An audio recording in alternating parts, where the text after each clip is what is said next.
What is up, guys? Welcome to our channel. This is a new video, guys. So if you're new to this channel, guys, please like and subscribe to this channel.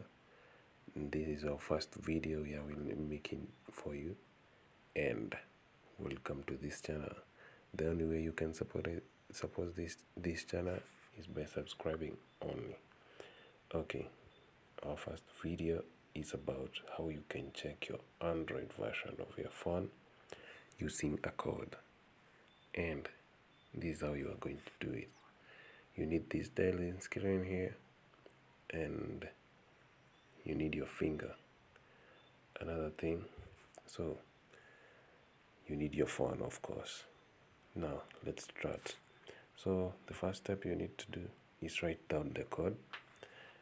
Okay, here is the code: *#6776# star.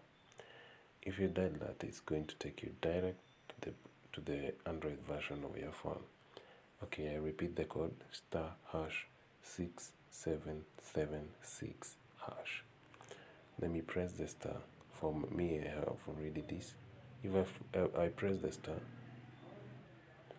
okay, you see the model, the Android version, base version, corner, master date version,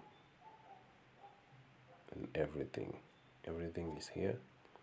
So that is the way you check your Android version using the secret code without going to the user settings. Thank you guys for watching, and if you are new again to this channel, please like and subscribe for another video.